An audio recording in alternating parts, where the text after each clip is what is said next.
Sudah melaksanakan tugas dari Pak Gubernur, bertemu rapat dengan para kiai, tetapi untuk lebih lanjut nanti Pak Gubernur yang akan menyampaikan, karena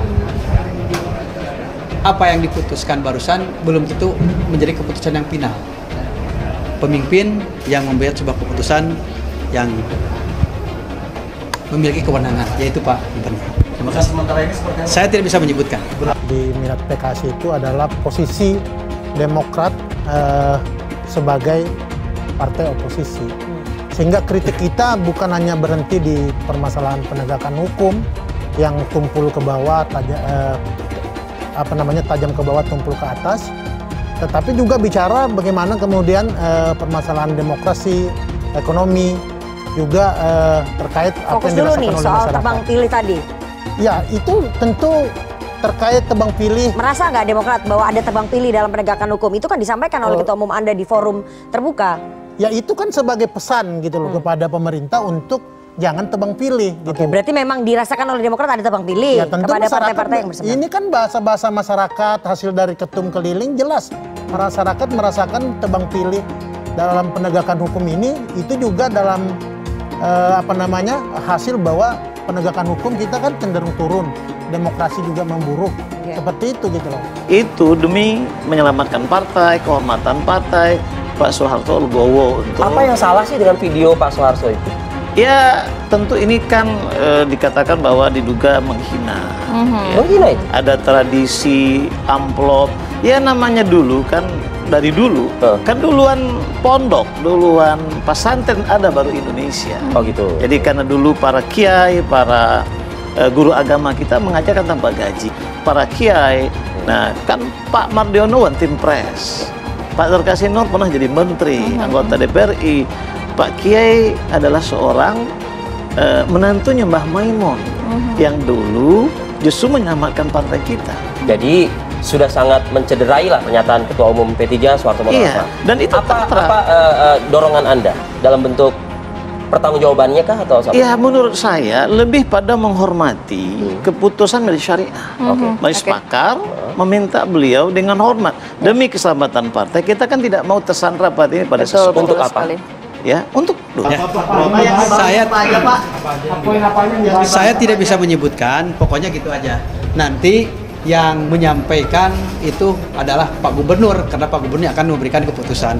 Saya hanya menyampaikan hasil daripada rapat ini dengan Kesbangpol dan juga Biro Kesa dan para kiai yang wah, banyak sekali Pak, banyak sekali kiai yang datang. 2 jam sepertinya alot sekali pembahasannya Pak. Ya, karena mereka ingin tentang apa Pak? Bapak tadi belum menyampaikan pembahasan tentang apa?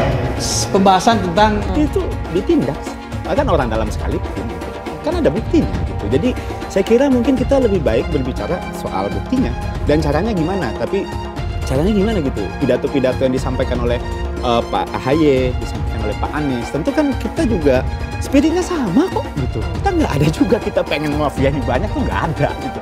Ya misalnya tadi Pak Ges bilang di DKI sudah ada KPK di DKI.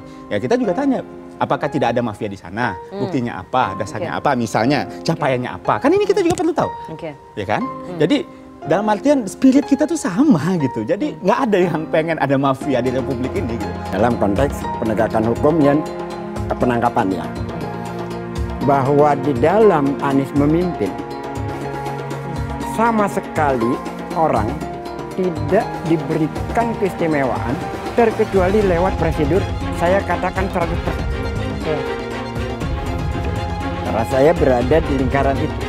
Bahkan pada saat wawancara di sebuah podcast saya berani mengatakan semakin dekat sama Anies itu semakin miskin.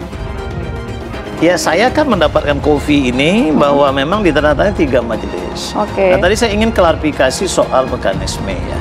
Ada juga kemarin statement sahabat saya, Saiful Tamliha, bahwa ini tidak ada mekanisme, tidak ada kewenangan bersyariah dan lain untuk meminta mundur.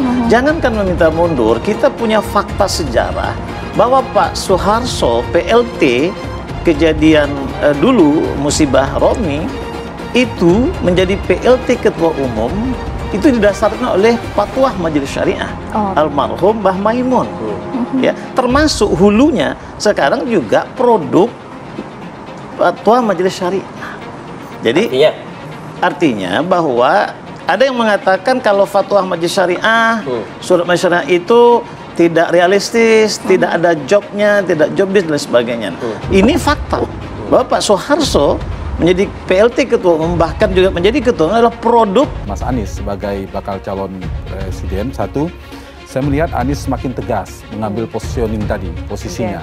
Dan ini positif menurut saya ketika dia sebelumnya kan Nasdem misalnya sering tanda petik membantah soal ini bukan antitesisnya Jokowi. Nah hari ini saya kira bagus buat Mas Aniesnya, bagus buat kompetitornya, posisinya jelas, diametral. Oke, jadi nggak di abu-abu ya? Saya kira Mas Anies jadi tegas gitu posisinya, dan ini juga yang kedua saya kira mengoreksi sebagai langkah taktis, strategi taktis merespon, di mana kalau baca tren survei, paling tidak kami merekamnya, ada stagnasi di Mas Anies, meskipun pernah naik. Nah, ini saya kira instrumen. Soal musyawarah rebuan, Kiai di Jabar sampaikan pesan ini. Dikutip dari jpnn.com Karawang, organisasi pendukung Anies Baswedan, Sekretariat Kolaborasi Indonesia (SKI) melakukan musyawarah kerja wilayah Jawa bagian Barat di Pondok Pesantren Ponpes Mursyidul Falah 2 Purwakarta. Pimpinan Ponpes Mursyidul Falah Kiai Haji Ubang Asy'ari mengatakan, kegiatan musyawarah rebuan yang diselenggarakan SKI berkaitan dengan pemilu 14 Februari 2024. Sementara itu, Wakil Sekretaris PWNU Jabar Kiai Haji Didin Zainuddin mengatakan,